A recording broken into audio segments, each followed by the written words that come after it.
सहनाववतु सहनौ भुनक्तु सह वीर्यं करवावहै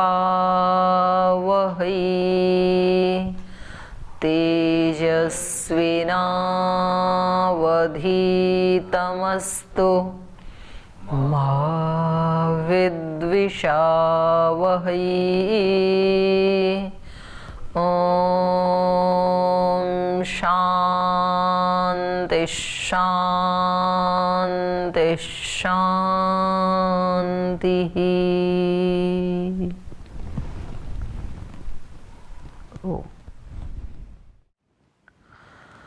न्याय दर्शन के चतुर्थ अध्याय का प्रथम आह्निक हम पढ़ रहे हैं। न्याय दर्शन के प्रारंभ में जो 16 पदार्थ बताए हैं और उनके तत्व ज्ञान से जो निश्रेष की प्राप्ति ऋषि ने बताई है, तो प्रथम अध्याय में उन 16 पदार्थों के लक्षण, उनकी परिभाषा, उनकी संज्ञा ये बताया गया है। और द्वितीय अध्याय से फिर उसकी परीक्षा प्रारंभ हो गई उन पदार्थों की। और तृतीय अध्याय में और चतुर्थ अध्याय तक आते आते जो 12 प्रमेय हैं, उनमें से आत्मा, शरीर, इंद्रिय, अर्थ, बुद्धि और मन, इनकी परीक्षा तृतीय अध्याय पर्यंत संपन्न हो जाती है। चतुर्थ अध्याय के प्रारंभ में फिर मन के बाद प्रवृत्ति और दोष और प्रेत्य भाव, यहाँ तक हम पहुँचे हैं। तो प्रवृत्ति की परीक्षा हो गई और उसके साथ साथ ही दोषों की भी परीक्षा हो गई। अब ये जो प्रेत्य भाव है, प्रेत्य भाव का मतलब होता है पुनरुत्पत्ति। तो एक बड़ा प्रसंग चला तृतीय अध्याय में कि ये जो शरीरों की उत्पत्ति है, पुनर्जन्म की जो व्यवस्था है, वो बिना किसी कारण के ही होती है या उसका कोई कारण है? पढ़ा आपने? तो क्या कारण है उसमें? कर्मफल। जैसा किसी आत्मा का कर्म रहा वैसा ही उसको आगे शरीर आदि मिलते हैं। तो ये एक बड़ा लंबा प्रकरण चला है कि ये बिना किसी कारण के शरीर की उत्पत्ति नहीं होती है। तो अब ये प्रेत्य भाव के साथ साथ शरीर के साथ साथ यथा पिंडे तथा ब्रह्मांडे, तो ऋषि ने इसको भी साथ साथ ले लिया कि सृष्टि की उत्पत्ति भी किसी कारण से होती है, ये बिना ही किसी कारण के हो जाती है। तो इसमें बहुत सारे प्रवाद हैं, बहुत सारे मत हैं अलग अलग विद्वानों के। तो यहाँ 13 सूत्र के बाद जो यहाँ लिखा, चतुर्भी सूत्रई प्रेत्य भाव परीक्षा प्रकरणम। प्रेत्य भाव की परीक्षा तो हो गई और प्रेत्य भाव की परीक्षा में ये निकला कि बिना कारण के कार्य नहीं होता है। शरीर आदि की उत्पत्ति बिना किसी कारण के नहीं हुई। अतः परम प्रावादुका नाम दृष्टयः प्रदृश्यन्ते। तो इससे आगे जो अनेक मत हैं लोगों के कि शरीरों की उत्पत्ति और सृष्टि की उत्पत्ति, क्योंकि शरीर भी सृष्टि का एक अंग है ना। तो इनके अलग अलग जो विद्वानों के मत हैं वो दिखा रहे हैं। तो एक पक्ष ऐसा है, अभावात भावोत्पत्ति ही, अभाव से भाव की उत्पत्ति होती है। नानुपमृद्या प्रादुर्भावात, जैसे बीज का उदाहरण दे रहे हैं ये कि बीज के उपमर्द के बिना, उपमर्द मतलब विनाश के बिना, बीज जब हम जमीन में डालते हैं तो जब वो पूरी तरह गल जाता है तो उसमें से अंकुर फूटता है। तो अंकुर को उखाड़ के देखेंगे तो नीचे बीज मिलेगा नहीं। तो पहले का जब अभाव हो गया तो इसकी उत्पत्ति हुई है। तो इनका कहना है अभावात भावोत्पत्ति, अभाव से भाव की उत्पत्ति होती है। तो ये न अनुपमृद्य प्रादुर्भावात, बिना बीज का विनाश हुए, उसका उपमर्दन हुए बिना, गले बिना अंकुर का प्रादुर्भाव नहीं होता है, ये है। तो फिर इनका ये चला बीच में पूर्व पक्ष उत्तर पक्ष, फिर इसके बाद दूसरा प्रवाद शुरू हो जाता है 19 नंबर सूत्र पे। अथ अपर आह, ये दूसरे मत वाले हैं, वो कह रहे हैं इसका तो निराकरण कर दिया, अभाव से भाव की उत्पत्ति होती है, इसका निराकरण हो गया। इसके बाद ये कहते हैं ईश्वरः कारणम, ईश्वर ही इस सृष्टि का कारण है। क्यों? पुरुष कर्माफल्य दर्शनात्, पुरुष के कर्मों की विफलता, असफलता देखे जाने से। तो मनुष्य जो कर्म करता है तो जरूरी नहीं कि वो जिस फल की अपेक्षा रख के कर्म करता है वैसा ही फल मिल जाए। तो कई बार तो ऐसा होता है ना कि उसका कर्म जो है वो विफल होता हुआ दिखता है। जितने दाने किसान खेत में बोता है तो जरूरी नहीं कि वो सारे के सारे अंकुरित हो जाएं, कुछ नहीं भी होते हैं। तो इसलिए इससे ये पता लगा कि ईश्वर ही कारण है। ठीक है, आपको कहीं पूछना हो तो पूछ भी सकते हैं। तो ये प्रवाद चला फिर 20, 21 तक चला। तो 21 वाला सूत्र पढ़ लिया आपने? नहीं पढ़ा अभी? क्योंकि इसमें ईश्वर का स्वरूप बताया है, ये आप मेंशन कर लेना अपनी पुस्तक में कहीं। न्याय दर्शन के अनुसार, जैसे योग दर्शन में ईश्वर का स्वरूप क्या है? पूरा बोलो। हाँ, कर्म क्लेश विपाकाशयैरपरामृष्टः पुरुष विशेषः ईश्वरः। तो ऐसे न्याय दर्शन में कोई आपसे पूछे कि यहाँ पर ईश्वर का क्या स्वरूप है न्याय दर्शन में, तो क्या बताएंगे? बोलो, ईश्वर का स्वरूप बोलो, क्या है?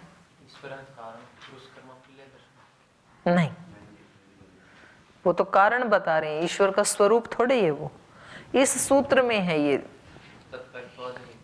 नहीं, सूत्रकार ने नहीं बताया, भाष्यकार ने बताया है।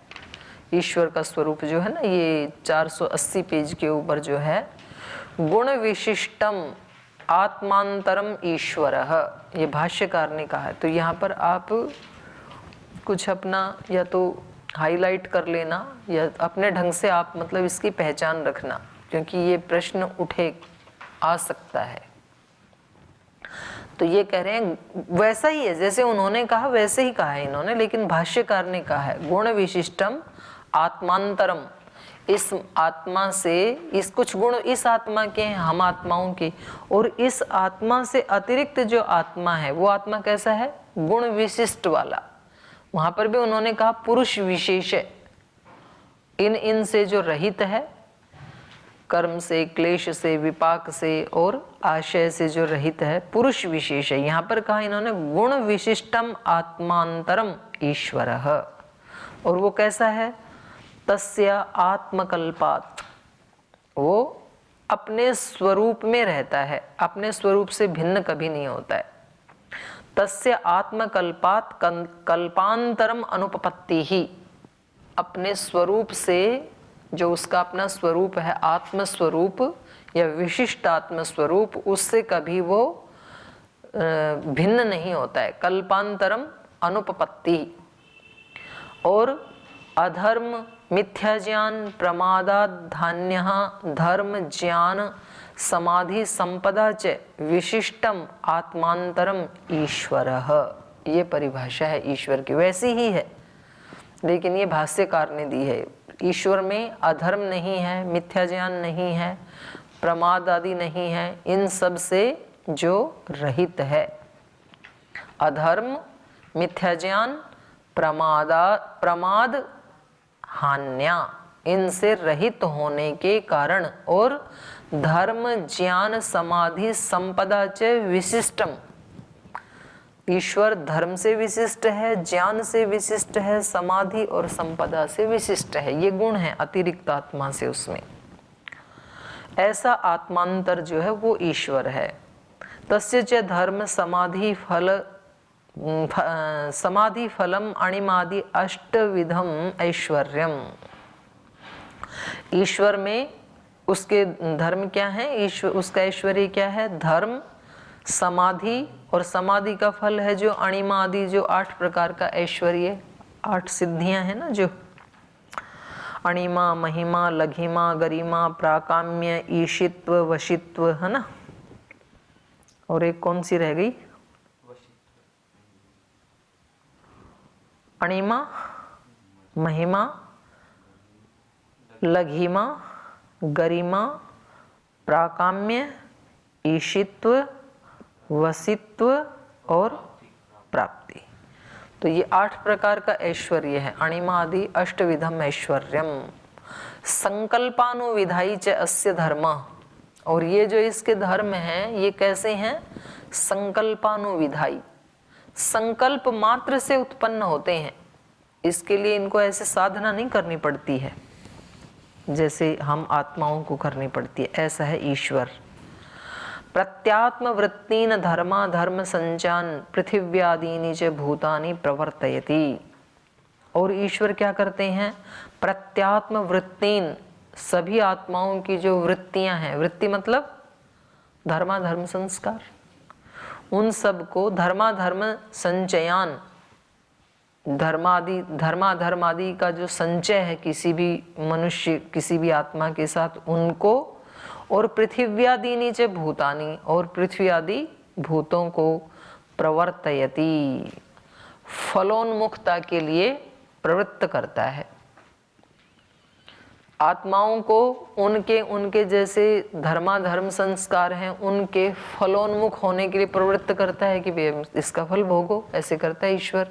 और ये जो 5 भूत आदि हैं इनको भी प्रवृत्ति में लाता है, इनको भी प्रवर्तयति। तो ये ईश्वर का काम है।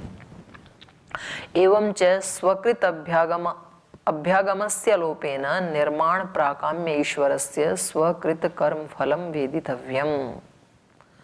तो इस प्रकार से ईश्वर स्वकृत अभ्यागमस्य अलोपेन, माने ईश्वर अपना जो उसका कर्तव्य कर्म है उसका लोप नहीं होने देता। कर्तव्य कर्म क्या है? ईश्वर के आत्माओं को उनके कर्मों का फल प्राप्त करवाना, और जो पंचभूत आदि हैं इनको इनके कार्य में लगाना। तो ये अपने स्वकृत अभ्यागम का लोप नहीं होने देता है। और निर्माण प्राकाम्य ईश्वरस्य, निर्माण प्राकाम्य माने अपनी इच्छा से या संकल्प मात्र से सृष्टि की रचना जो करने वाला ईश्वर है उसका स्वकृत कर्म फलम वेदितव्यम। वो कर्म फल देने में किसी और की सहायता नहीं लेता है, बल्कि स्वयं ही सब आत्माओं को उनके किए हुए कर्म का फल देता है, ऐसा जानना चाहिए। आप्त कल्पश्चयम, ये ईश्वर कैसा है?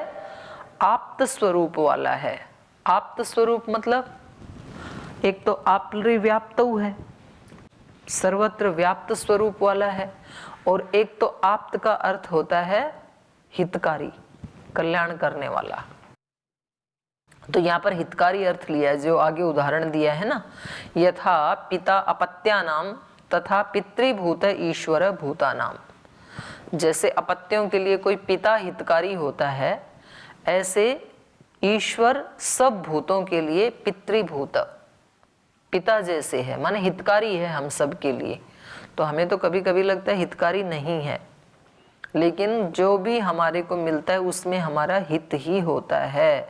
न च आत्मकल्पादन्य कल्प संभवती, क्योंकि ईश्वर का आत्म स्वरूप से भिन्न कोई स्वरूप हो नहीं सकता, मतलब नहीं समझना चाहिए। वो आत्म स्वरूप है, चेतन स्वरूप है।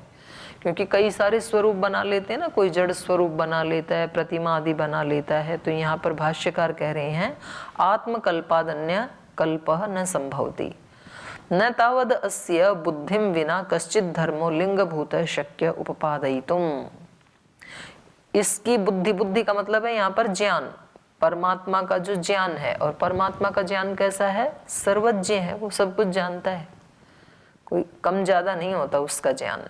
तो उसकी सर्वज्ञता के बिना, न तावदस्य बुद्धिं बिना कश्चित् धर्मो लिंगभूतः, कोई लिंगभूत धर्म उपपादयितुम न शक्य, कोई धर्म उपपन्न नहीं हो सकता है सब धर्म वस्तुओं के उसी से ही उत्पन्न होते हैं, उसी, क्योंकि वो सर्वज्ञ हैं, तो अलग अलग धर्मों से युक्त सृष्टि की वो उत्पत्ति करता है।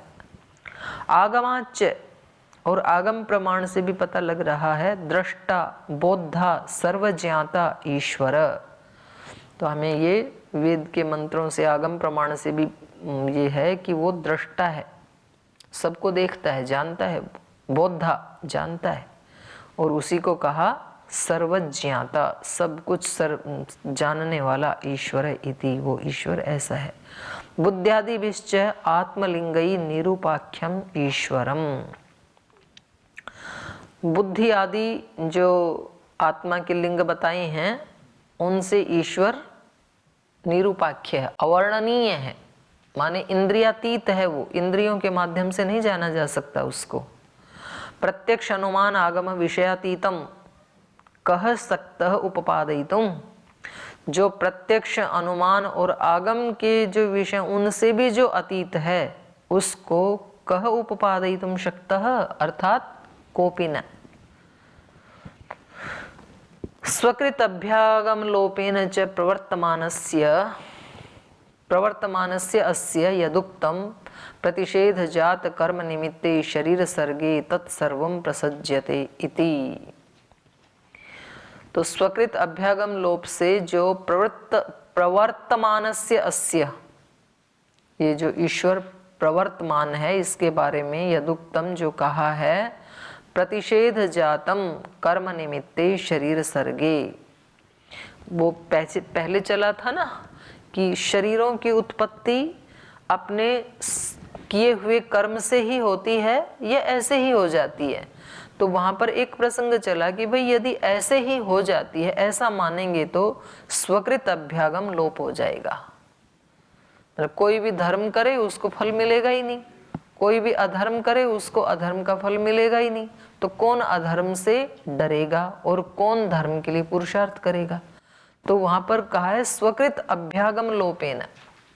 अगर ऐसा मानेंगे तो अपने किए हुए जो कर्म हैं उनका लोप होने का दोष आएगा। स्वकृत अभ्यागम लोपेन च प्रवर्तमानस्य अस्य, ये जो मनुष्य है प्रवर्त होता है धर्म या अधर्म में, इसका यदुक्तम जो वहां पर दोष गिनाए हैं तृतीय अध्याय में, प्रतिषेध जातम, इसका प्रतिषेध किया है कि भाई ऐसे नहीं होता है बिना कर्म के। तो वो जो प्रतिषेध किया है, प्रतिषेध जातम अकर्म निमित्ते शरीर सर्गे, शरीर के सर्ग में बिना किसी कर्म को निमित्त माने यदि हम प्रवृत्ति मानेंगे शरीरों की, तो जो जो दोष वहां पर आए हैं और फिर उन दोषों का प्रतिषेध किया है वहां पर, तत्सर्वम प्रसज्यते, वो सारा प्रसंग यहाँ भी उपस्थित होने लगेगा। यदि हम सृष्टि को ऐसे ही उत्पन्न हुई ये मानेंगे तो इसका निराकरण कर दिया इन्होंने ये चलाया था ना कि सब कुछ ईश्वर की मर्जी से होता है, तो इसका इन्होंने निराकरण कर दिया। ईश्वर कारणम पुरुषा कर्मा फल्य दर्शनात्, ये जो कहा था। तो इसमें बीच में आप हाईलाइट करके यहाँ ईश्वर का स्वरूप भाष्यकार ने बताया है, ये भी ले लेना। अब आगे तीसरा प्रवाद चलता है। ये कह रहे हैं अपर इदानी माह अनिमित्ततो भावोत्पत्ति कंटक तैक्ष्ण्यादि दर्शनात्, बिना किसी निमित्त के ही भावोत्पत्ति सृष्टि की उत्पत्ति हो जाती है। कैसे? कंटक तैक्ष्ण्यादि दर्शनात्, कांटों में जो तीक्ष्णता देखी जाती है तो वहां किसी ने ऐसे धार लगा के तो तीक्ष्णता की नहीं, तो जैसे वो इतने नुकीले हो गए अपने आप ही, तो ऐसे सृष्टि भी बन गई। ठीक है। अनिमित्त शरीराद्युत्पत्ति ही, शरीर आदि, आदि कहने से सृष्टि भी आ जाएगी, और सारे शरीरों को मिला दें तो सृष्टि ही होती है। ठीक है। तो इसलिए कहा शरीर आदि की उत्पत्ति अर्थात सृष्टि की उत्पत्ति अनिमित्ता, बिना किसी निमित्त के होती है। कस्मात् कंटक तैक्ष्ण्यादि दर्शनात्, कंटकस्य तैक्ष्णम, देखो कांटों में तीक्ष्णता वो किसी ने बनाई थोड़ी है, अपने आप आ गई। पर्वत धातु नाम चित्रता, पर्वतों में कितनी धातुएं हैं विचित्र विचित्र प्रकार की, कहीं सोना है, कहीं चांदी है, कहीं तांबा है, तो वहां किसी ने ले जाके थोड़ी रखा था, अपने आप उत्पन्न हो गया। तो ऐसे ही सारी सृष्टि उत्पन्न हो जाती है। ग्राउणांश लक्षणता, पत्थरों पे चिकनापन, कितने चिकने चिकने पत्थर हैं देखो, तो किसने किया उसको, अपने आप हो गए। निर्निमित्तम चोपादानम दृष्टम, इनका कोई उपादान कारण नहीं दिखता है। निर्निमित्तम, बिना किसी निमित्त के ये सब दिखाई देते हैं। तथा वैसे ही शरीरादि सर्गोपि इति, तो शरीरादि सर्ग की सृष्टि भी निर्निमित्त ही हो जाती है, अपने आप ही हो जाती है। ये इन्होंने एक पक्ष वाले ने अपना मत रखा। अब एक मध्यस्थ व्यक्ति इसका खंडन कर रहे हैं।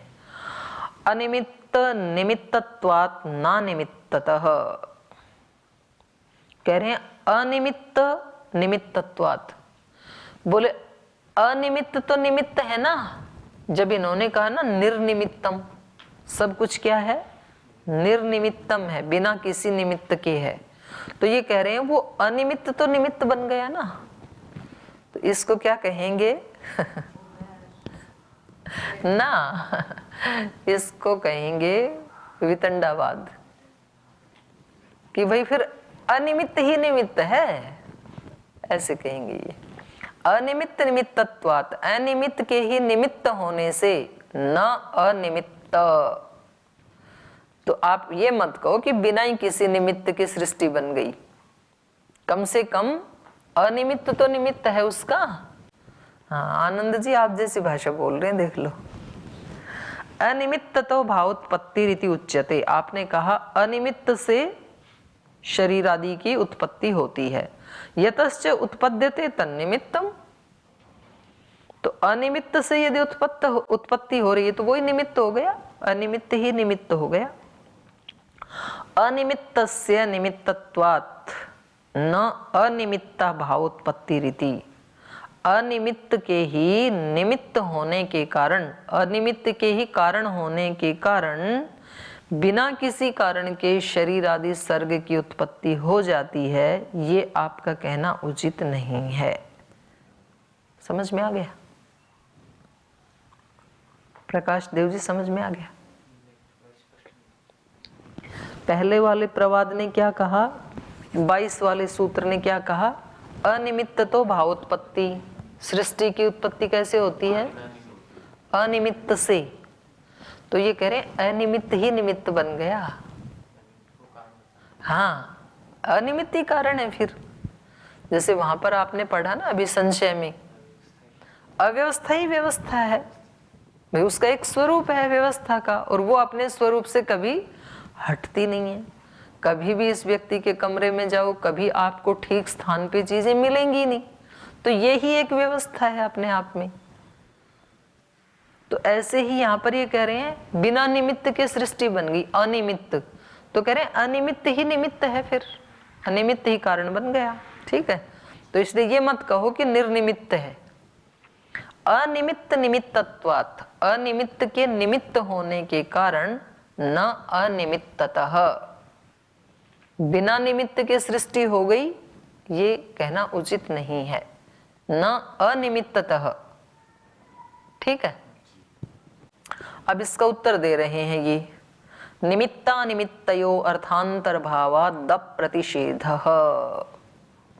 कह रहे भाई ऐसे आप ना बातों को घुमाओ मत, शब्दों का दुरुपयोग मत करो, क्योंकि निमित्ता निमित्तयोः, निमित्त और अनिमित्त में अर्थांतर भावात्, अंतर होने से, दोनों एक थोड़ी होते हैं, निमित्त अलग होता है, अनिमित्त अलग होता है, तो इन दोनों में अर्थांतर भाव होने, इन दोनों में भेद होने से अप्रतिषेध, ये सारी सृष्टि अनिमित्त होती है। आप हमारे इस कथन का प्रतिषेध नहीं कर सकते हैं, अप्रतिषेध। पूर्वोक्त हमारा जो प्रतिषेध है, अर्थात बिना निमित्त की सृष्टि बनती है, वो ही ठीक है। आपका ये कहना कि अनिमित्त ही कारण है फिर सृष्टि का, ये उचित नहीं है। अन्यद ही निमित्तम अन्यच्च निमित्त प्रत्याख्यानम, कह रहे हैं अन्यद ही निमित्तम, निमित्त अन्य होता है, और अन्यच्च निमित्त प्रत्याख्यानम, और निमित्त का खंडन या निमित्त का अभाव, ये अलग होता है। दोनों अलग अलग है ना, निमित्त अलग है, अनिमित्त अलग है। निमित्त का मतलब होता है कि कोई कारण, और अनिमित्त का मतलब होता है कारण का अभाव। तो दोनों अलग अलग चीजें हैं ना, एक सत्तात्मक है, एक अभावात्मक है। नैच प्रत्याख्यानम एवं प्रत्याख्येयम, जो खंडन है, जो अभाव है, वो न प्रत्याख्येयम, वो भाव कैसे हो सकता है? जो अभाव है वो भाव नहीं हो सकता है ना। तो एक इसका उदाहरण दे रहे हैं ये, यथा अनुदकः कमंडलुरिति नोदकः प्रतिषेधः उदकम भवति इति। किसी ने कहा ये कमंडलू कैसा है? अनुदकः कमंडलू, जल से रहित कमंडलू है ये, इसमें जल का अभाव है। तो ये जो जल का अभाव है, न उदक प्रतिषेध उदकम भवति, उदक का प्रतिषेध उदक तो नहीं हो सकता है ना। तो अनिमित्त निमित्त नहीं बन सकता है ना। अनिमित्त माने निमित्त का अभाव, जैसे न उदक माने उदक का अभाव। तो जब न उदक कहा कि कमंडलू में उदक का अभाव है, तो उस कमंडलू में फिर उदक तो अर्थ नहीं होगा ना, अभाव कभी भाव नहीं हो सकता है ना। तो जब यहां हमने कहा अनिमित्त, तो इसका मतलब निमित्त का अभाव। तो आप अनिमित्त को भावात्मक निमित्त नहीं कह सकते हैं, ठीक। नोदकम प्रतिषेध उदकम भवति इति स खलु अयम वादो, तो ये जो वाद था, अकर्म निमित्त शरीरादि सर्कः इति एतस्मान् न भिद्यते। स खलु अयम वाद, तो जो हमारा ये वाद था, कौन सा नंबर सूत्र? 22 वाला। इति एतस्मान् न भिद्यते, अकर्म निमित्त शरीर आदि सर्गः, ये शरीर आदि की जो सृष्टि है ये बिना निमित्त के हो गई है। इति एतस्मान् न भिद्यते, वो बिना निमित्त के ही है। आप अनिमित्त को निमित्त बनाओगे ये अर्थ नहीं बनेगा। इति एतस्मान् न भिद्यते अभेदात्, अभेदात् तत्प्रतिषेधेन एव प्रतिसिद्धो वेदितव्य इति। तो जो प्रतिषेध मतलब 21 नंबर सूत्र में कहा है इन्होंने, 21 में नहीं 21 में कहा ना, देखो यहाँ पर तत्कारी तत्वात् अहेतु, ये पहले वाले का था। तत्कारित्वात् माने यहाँ पर प्रसंग चल रहा था कि ईश्वर कर्मों का फल देता है, तो बोले फिर ईश्वर ही कर्मों का फल देता है तो फिर कोई भी कर्म करने की जरूरत नहीं है, ईश्वर ही दे दे। बोले नहीं, ईश्वर ऐसे नहीं देता है, ईश्वर ही कर्म करवाता है, कर्मों की प्रेरणा देता है और फिर वो उन कर्मों का फल देता है। तो ऐसे ही यहाँ पर भी कह रहे हैं ये अभेदात, उन दोनों का अभेद होने से। किन दोनों का अभेद होने से? अकर्म निमित्त शरीरादि सर्ग, बिना कर्म के, इन्होंने कहा अकर्म निमित्त शरीरादि सर्ग, और पहले चल रहा था कर्मादि निमित्त शरीरादि सर्ग। तो वो जो प्रसंग चला था उससे इसका अभेद होने के कारण, जैसे सिंगल शरीर आदि की सृष्टि बिना कर्म के निमित्त के नहीं होती, वैसे ही सृष्टि की उत्पत्ति भी सब प्राणियों के बिना किसी कर्म फल के निमित्त के या बिना ईश्वर निमित्त के नहीं हो सकती, निर्निमित्त नहीं हो सकती। तो उन दोनों में अभेद होने के कारण वहां भी कारण से कार्य हो रहा है, यहाँ भी कारण से कार्य हो रहा है। अभेदा तत्प्रतिषेधेन एवं प्रतिसिद्धो वेदितव्य, तो जैसे हमने वहां प्रतिषेध किया था ना कि निर्निमित्त नहीं है शरीर आदि सर्ग, निमित्त से हैं, तो ऐसे ही यहाँ पर भी वो प्रतिषेध जान लेना चाहिए।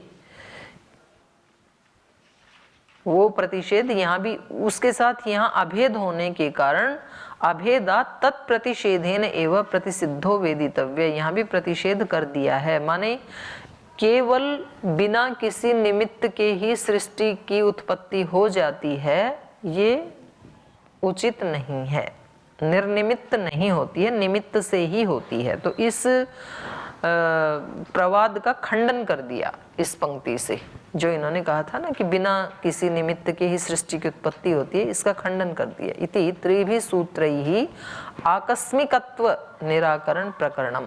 आकस्मिक ऐसे ही उत्पत्ति हो जाती है, ऐसे जो कहा था, तो बोली ये ठीक नहीं है। अब आगे चौथा यहाँ से चलेगा। कुछ मानते हैं सर्वम अनित्यम उत्पत्ति विनाश धर्मकत्वात्, सब कुछ अनित्य है इस सृष्टि में। क्यों? सब कुछ उत्पत्ति और विनाश धर्म वाला होने से। तो ये फिर हम कल पढ़ेंगे, आज समय हो गया। ओम शांति शांति शांति। श्री गुरुभ्यो नमः।